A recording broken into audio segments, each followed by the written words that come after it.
and it is all about what makes growing up in our city special and unique. And when we were thinking of a theme of what to do for this year's cemetery walk, we knew we wanted to tie it into that experience. So the 4 individuals that we were going to be hearing from tonight all have played a unique role in shaping the childhood experience. The first individual that you'll be hearing from is Reverend J.E. Chapin, and he is portrayed by Tom Hoare. Reverend Chapin is famous because he was really the one who is responsible for the foundation of the brigade. And if you are from Neenah, you are very familiar with the brigade.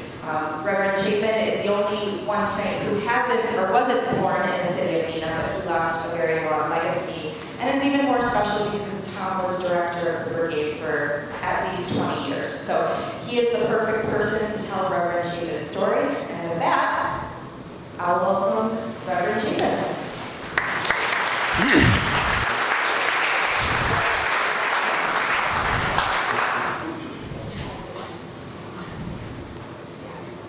Good evening, my dear friends. I am the Reverend John E. Chapin. I was born in Maysville, Kentucky, the oldest of 12 children.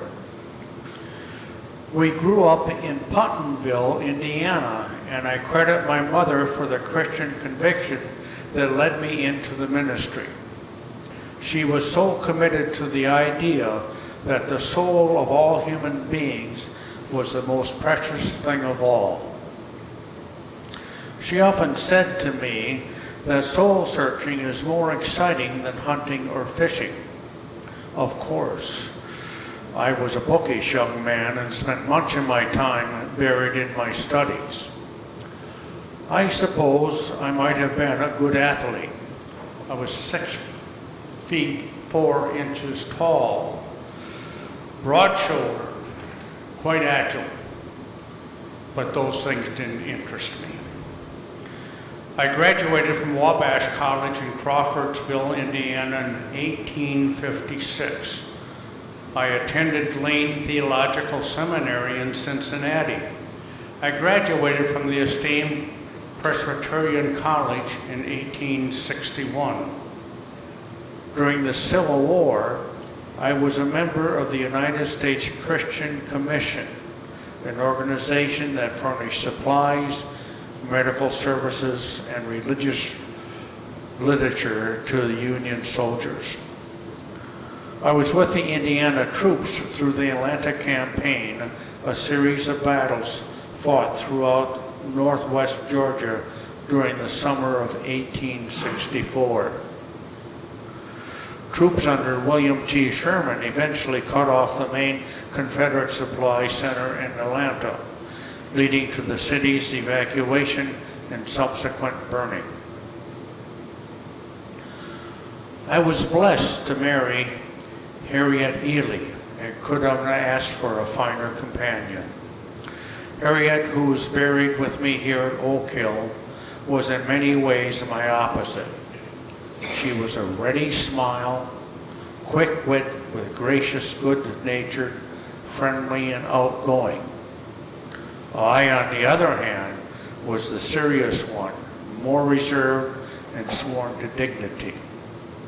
But we worked well together for many years, shared the joint efforts of God's work. I came to Neenah in 1869 as a candidate for the position of a pastor at a church that stood on Church Street, just north of Columbian Avenue and Smith Street intersection. I preached 2 sermons, and I must have done very well. I was offered the position of pastor of the First Presbyterian Church of Neenah and began my formal service in May of 1870. 155 years ago. I addressed my congregation in a sermon sometime around 1892, stating that I regretted very much to say that the young Christians of our flock were one by one were falling off. I earnestly requested them to be more attentive to their religious vows. In 1899, I came across a group of 6 boys who were seated on the steps of the old Mickelson Hall, is now where the old post office sits. The 9 o'clock curfew had sounded from the bell in the clock tower, but these boys had something on their minds. I happened by and questioned the boys as to why they were disobeying the curfew regulations. Not every man would have understood the problems of boyhood, but I sure did. The boys stated they wanted to be in the Army. The patriotic fever of the Spanish-American War was still warm, and these boys wanted a place where they could meet with their friends and have military drill. Boys, we'll see what can be done, I told them. I quickly went to work to research any existing clubs that may already have been formed around this sort of leadership. I discovered an English organization called the Boys Brigade. It was the first and only of its kind. I began planning things that would meet the needs of Neenah's community, like weekly meetings, marching, drill, and mentorship. On January 22nd, 1900, the Boys Brigade was born in Neenah with 46 charter members. While I remained active supporter of Brigade, I was so pleased in 1902 when a young man came on board to guide the organization. He was Mr. S.F. Shattuck, often called sentimentally and sincerely the father of the Boys Brigade. It was during the summer of 1903 that the first camp of boys was held near Stockbridge on the east shore of Lake Winnebago. The camp was named Camp Chapin in honor of me. I was pastor at the Presbyterian Church for 33 years, from 1870 to 1903, when I retired at the age of 74. I continued as emeritus pastor for 8 years until my death. Harriet loved this place and said so often that we should never, ever consider moving to another community. When I passed away in February of 1911, it was said in my obituary that I would not require a eulogy other than this. He is a plain man of the people, thoroughly Christian, liberal, consistent, broad-minded, and charitable to all. It was also later questioned how little could I have known that when I gathered those handful of boys in 1900, that the brigade would grow to be what it is today, 125 years later.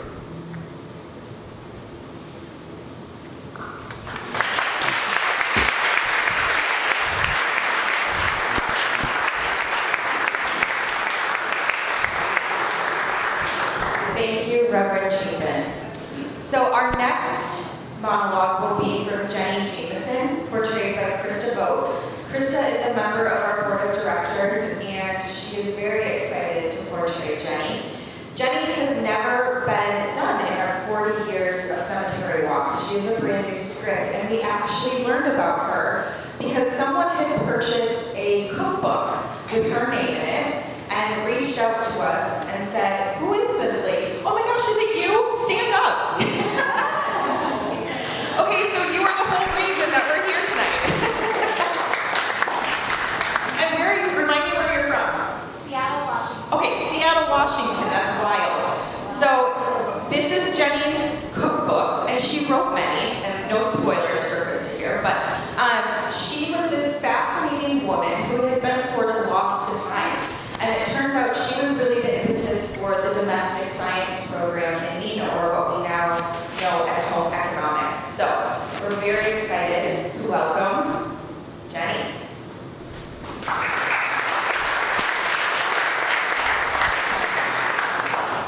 Well, hello there. What a wonderful crowd has gathered this evening at our very own Oak Hill Cemetery. I do hope that you're not expecting a cooking class. Why, I haven't done one of those in well over 100 years. What I can give you, though, is my story. So settle in for about 7 minutes and 40 seconds. I am Jennie Albee Jamison, and I was born in 1861 in Two Rivers, Wisconsin, to my dearest parents, George and Mary Albee. May God rest their souls. My father worked so very hard for Elisha D. Smith of Menasha Wood and Ware. I just adored my childhood, and in 1878, I was lucky enough to be one of 7 graduates of Neenah High School. How many of you here went to Neenah High School? Okay, me also. I had a knack for teaching, and as a young woman, I knew that my professional opportunities were limited as an unmarried woman. I roll. While attending a group called the Eclectic Reading Circle, I set my eyes on a man named James Jamison. Boy, he was a looker, and I obviously fell in love. James was from Neenah, but had gone to Aurora, Illinois in 1881 to remodel a flour mill. When I was 30 years old, my engagement to James was announced. Better late than never. Hooray! Reverend Chapin, who you've clearly already heard from, performed this ceremony, and James and I left on the midnight train to Aurora, where we would start our married life. That was romantic, right? James was just wonderful. He had a fine social nature, good business abilities, and had just built a new home in Aurora. Also, the kissing wasn't so bad either. But tragedy struck, as it's known to do, and not even 1 year into my marriage, in May of the year of our Lord 1892, James was working at Montgomery Mill, as he did nearly every day. A teamster had just arrived with a load of wheat and went looking for my James. He was discovered on the upper level, standing on a short ladder leading to the mill's gearing. The man spoke out to James, but he received no reply. After looking closer, the scene of a terrible accident unfolded. The water was immediately turned off and the machinery stopped. But alas, it was too late. My dearest and beloved James was dead. It was evident that he had been oiling a gear and that his foot had slipped, and that his right arm had been drawn in and mangled, and at the same time his head was drawn toward the wooden keys of the gearing, and one of the keys had struck his head behind his left ear and crushed his skull. I didn't write this part, just so you know. He was killed instantly. The machinery had to be taken apart in order to release his body. At just 34, James was gone. A moment of silence for my dear James. His remains were brought back to Neenah, where Reverend Chapin officiated his funeral and burial, just north of here in the Jamison family plot. I was devastated. I returned to Neenah and found solace in my church community. I was a chairwoman of Sewing of the Young Ladies Relief Society, but I knew I needed more purpose, what is now referred to as a career. It was not a common concept for a woman of that time. Realizing that cooking was my passion, I attended and graduated from the Milwaukee Cooking School. It was a relatively new organization, but it did have a shining reputation. In June of 1893, a year after becoming a widow, I announced that I would be opening a summer cooking school in Neenah's Second Ward School. I also continued to be an active speaker at my church. I loved a crowd. I was especially active with the Women's Christian Temperance Union and gave a talk on the relation of cooking to temperance. Who here knows what temperance is? Well, this fella, let's hear it. Is it abstinence? Correct. Absolutely. Temperance is, for lack of better words, no drinking. So no White Claws for me. I think they didn't like sugar either, so no cupcakes, no cookies, no tequila. I don't know. I invited members of the Neenah Board of Education and their wives to a luncheon prepared by students. We all know that the wives really have the say, don't we? The menu consisted of, are you ready? Tomato soup, roast turkey, mashed potato, squash, cranberry sauce, celery salad, cheese crackers, apple pie, rice, fruit pudding, white bread, brown bread, and coffee. Am I making you hungry? Or just bored? I was soon hired by the state of Wisconsin to teach cooking lessons through its Farmers Institute. In 1895, I held cooking classes in 10 towns throughout the state. These cooking classes were intended to make farm life more pleasant and attractive to the young men who were being driven from the farm to the populous cities because of indigestible pie crusts and soda biscuits. Oh, the horror. As I taught these courses through the Farmers Institute, thousands of women attended, bringing their pencils and notebooks to jot down important tips and recipes. A prelude to Martha Stewart, perhaps? I am proud to say that in 1896, a branch society of household economics was organized at the residence of Mrs. J.E. Kimberly, and I was hired as the teacher. The first year, 76 students completed the term. I trained the eye, the hand, and the taste. I also helped other cities develop the curriculum and infrastructure that worked so well in Neenah. Students in Oshkosh, Menasha, and Appleton learned through my methods. Many of my students applied these practical skills through their employment and were able to support themselves and others. I continued to oversee the Women's Christian Temperance Movement, wrote several cookbooks, and was an active member of my community. I never remarried, oh no, as my heart always belonged to James. And when it became time for me to retire in 1918, after a whopping 25 years of service to Neenah Public Schools, I went to live with my sister Annie in Milwaukee. I sadly passed away in June 1941. Like my husband, 50 years earlier, my remains were brought back to this very spot, Oak Hill, where I was buried. I am so very proud of my life's work, and I hope that you too may have benefited from a home economics course at some point. If you're looking for a new recipe, I encourage you to start with my award-winning recipe of brown bread. It was a favorite. Please stop out to my gravestone and say hello.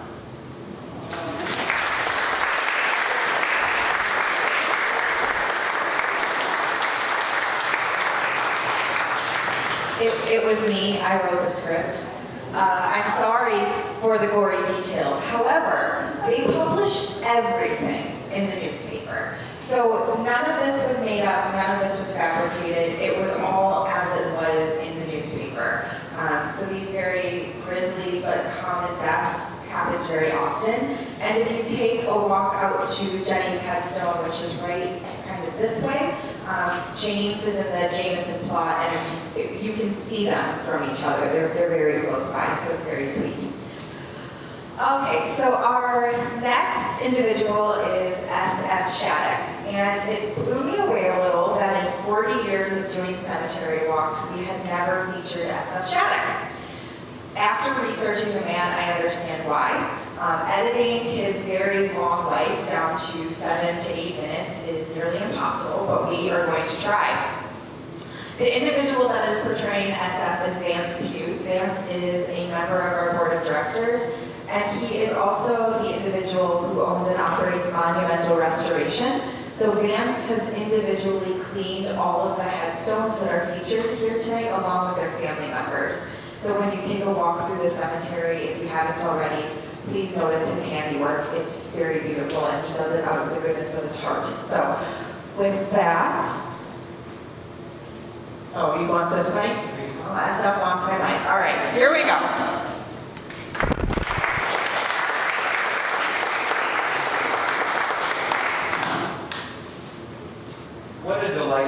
this evening in this beautiful chapel.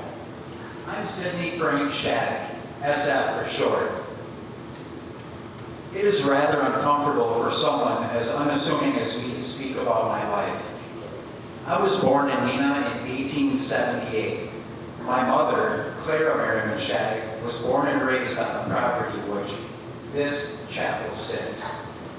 She married my father, Kimberly Clark co-founder, F.C. Shattuck, in 1876. I was educated at Neenah schools until I was sent to boarding schools at Phillips Academy in Andover, Massachusetts. From there, I attended Yale, graduating with a Bachelor of Science from Sheffield Scientific School in 1899. In 1900, after returning to Neenah, I started to work with a family company, Kimberly Clark.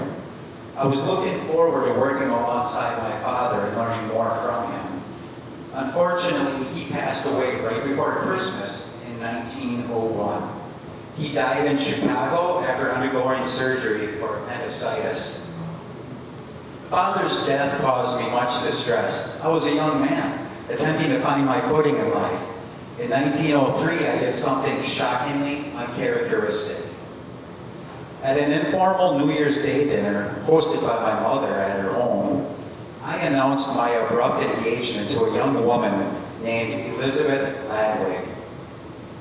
Elizabeth taught languages at Neenah High. She was from Iowa, and I only known her for a few months. I had recently inherited a small fortune, and this seemed like the practical next step. However, only 3 months later, the engagement ended. The newspapers reported that Elizabeth was quite ill over the news of the sudden broken engagement. I was credited with the saying that I mistook infatuation for love. Never again would I make such a mistake. I refocused my attention on my work, my faith, and my hobbies. I was an active member of the Presbyterian Church overseeing youth groups and Sunday school. I enjoyed yachting, automobiles, and of course, socializing. Vina, my sister, was an excellent hostess whose parties were not to be missed. My brother Arthur was a talented pianist and traveled extensively on tour, mostly throughout Europe. Perhaps what occupied most of my time was my affiliation with the newly formed Boys Brigade. Reverend J.E had recruited me in 1901 to accept the leadership role within the organization. What was supposed to be a brief period turned into a lifelong association. Reverend Chapin was approaching retirement and was looking to become less active. I assumed control of the brigade in 1904. It became obvious that camping should become part of any boys' program. In 1907, we obtained permission to spend a week at a site on Columbia Lake on Wapaka's chain of lakes. During that week, we did some exploring and discovered a deserted island facing Rainbow Lake. We were told it was known as Juniper Island. The owners of the island gave us permission to bring 25 boys to the property in future years. It was tough going. The entire surface of the island was a tangle of weeds and rough growth. Poison ivy was plentiful. In August of 1908, I announced my engagement to Ruth Harwood, a young woman from Appleton, of excellent social standing. We were married on New Year's Eve of that year at her parents' home in Appleton. Ruth had graduated from Lawrence and was a young lady of many charming traits and an accomplished and thorough scholar. Her father was president of Appleton Woolen Mills. Ruth would be my partner in all things. In 1910, I was elected secretary and president of the newly formed Kimberly Clark Mutual Insurance Company. It was important to me that the people we employed were able to be insured. If an accident or sickness prevented them from working, I wanted to make sure that they could rely on an income that they could live on. That same year, Ruth and I purchased a lot on East Wisconsin Avenue and began building our home together. The Tudor-style home at 324 East Wisconsin Avenue would become home to our growing family and provide the perfect setting to entertain. And of course, a home for my many boats, as the river was directly behind our home. I was lucky enough to be able to purchase the island that we had camped on. In 1914, we changed the name to Onaway. Ruth and I would welcome 4 children over the course of our marriage. Frank, James, Anne, and Mary. I was also a mentor figure for many through Sunday school and brigade. I even served as a probation officer for some of the youths who found themselves in trouble with the law. I believe that through a positive role model and faith that they could find their way. As a strong Christian, I oppose the abuse of alcohol, especially among those we employed at Kimberly-Clark. I pioneered the pension program at KC and initiated safety policies. These were all groundbreaking concepts at that time. During World War I entered the Officers Reserve Training School at Fort Sheridan. Because of my age, weight, and stature, I was not sent to active duty. Rather, I was stationed at Fort Beauregard, Louisiana, where I was General Secretary of the Army YMCA branch. My experience with leadership through brigade made me an ideal candidate for this role. Upon returning to civilian life after the war, I celebrated Prohibition and continued my professional and community service throughout Neenah and beyond. I retired from Kimberly-Clark as VP of Industrial Relations, but continued to champion causes close to my heart. But what I'd like to focus on is my connection to the brigade. For more than 75 years, I poured my spiritual, physical, and financial life into the organization.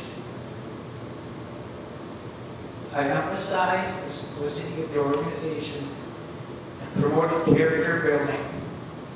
Brigade became a property owner in 1928 when I supplied the funding to purchase the Yankee Creamery building on South Commercial Street.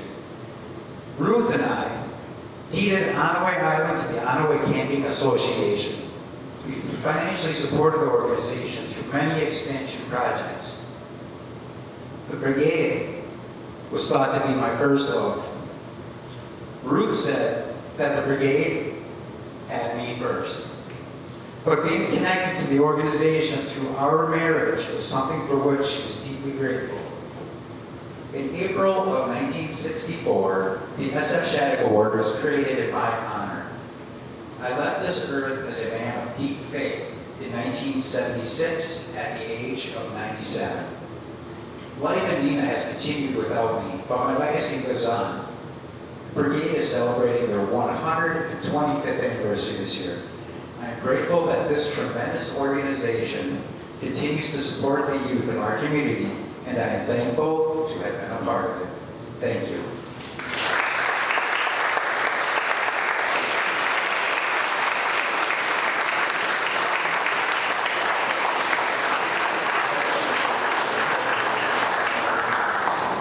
Thank you, Vance. He loves brigade, and he loves the Shaddocks. Okay, for our last presenter, we have Kara Rothkegel, who is a wonderful volunteer of ours, and she is telling the story of Helen Le Tourneaux Roberts. Helen lived a very long life, almost all of it in Neenah, and she was a dedicated teacher and tutor for many decades here, and we are very, very excited to hear from her. So with that, welcome Helen.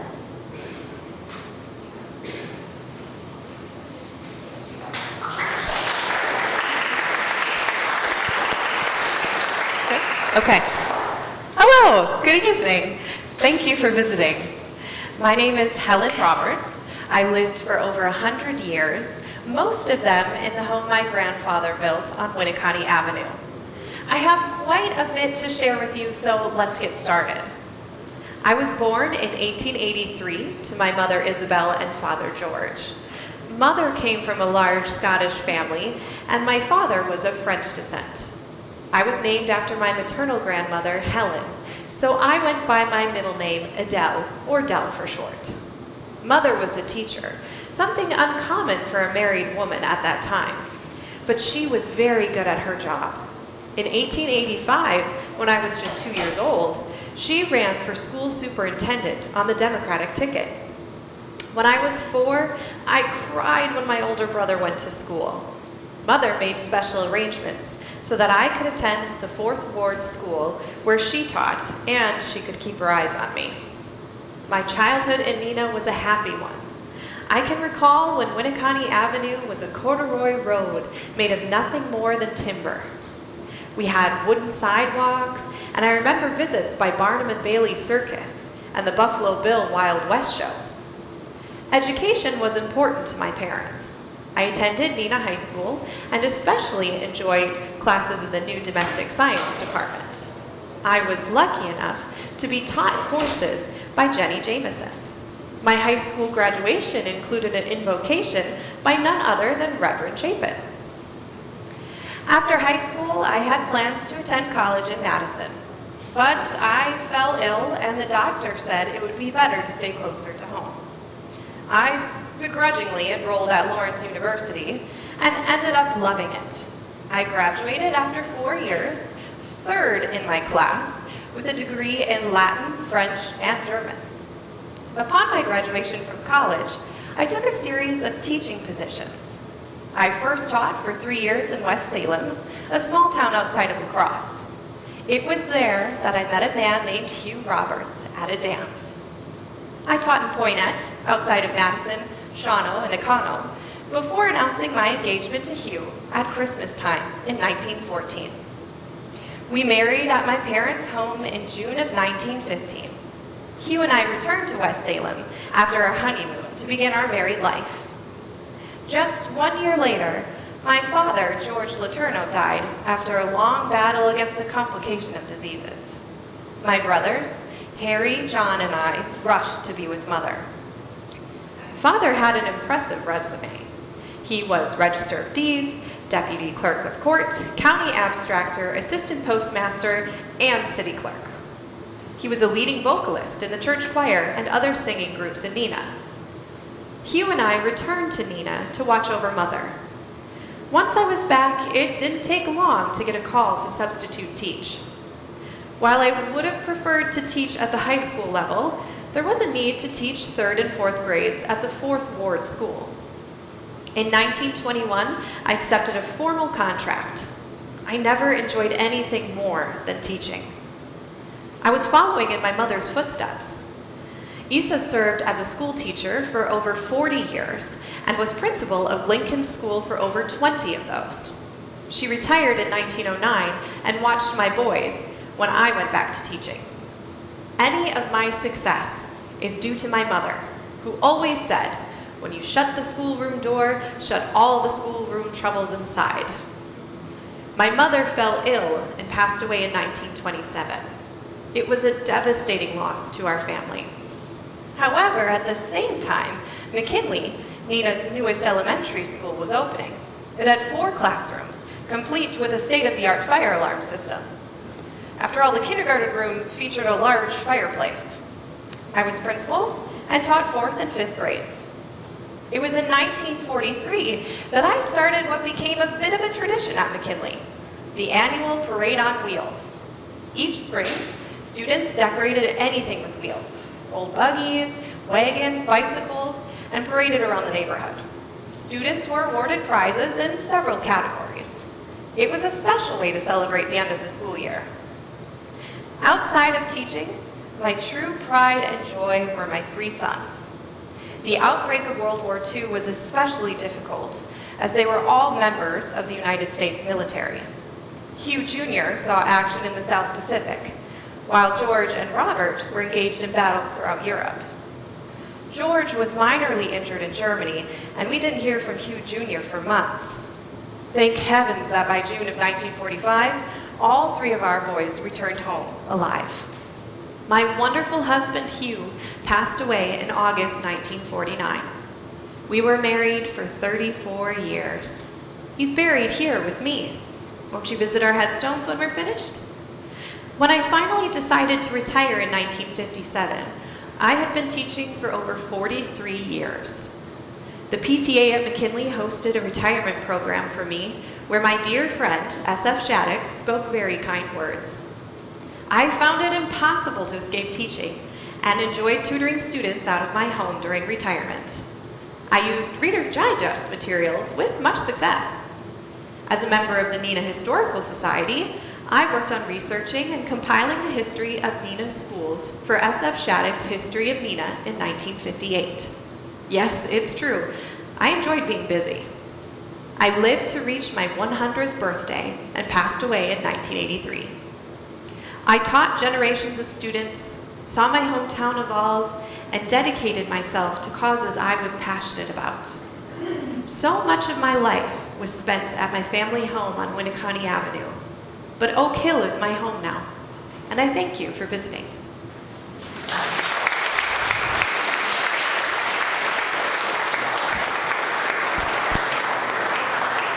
Okay, and with that, I'd like to bring all of the actors out. Have a round of applause for them.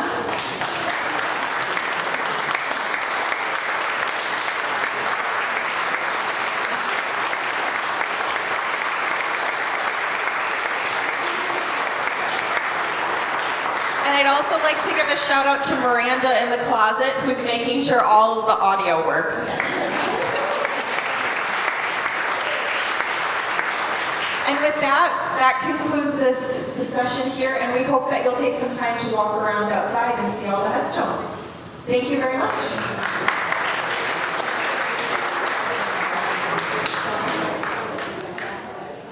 Tell us a little bit about the history with you and the cookbook. Sure. I'm an amateur culinary historian.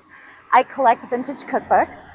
I have about 950, and I was on eBay recently looking at different cookbooks, and this one caught my eye because it said the Wisconsin Cookbook. I'm a graduate of the University of Wisconsin Green Bay, and I was very excited to see what it might be like.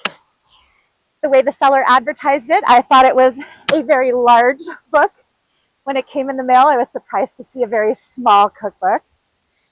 I began researching, and I saw the Neenah Cooking School was the group that tested the recipes, and I thought, I had no idea Neenah had a cooking school. So I tried to research that, and I was unable to find anything. So I contacted the Neenah Historical Society, and that was about 6 months ago. Started a conversation that hasn't stopped until today. And I'm very excited to be here at Jennie's grave site with quite possibly the first time this cookbook has been back in the Neenah area in over 100 years. As far as we know, this is the last one in existence. Oh, and you brought it home. I brought it home to be with Jennie on the day that she was celebrated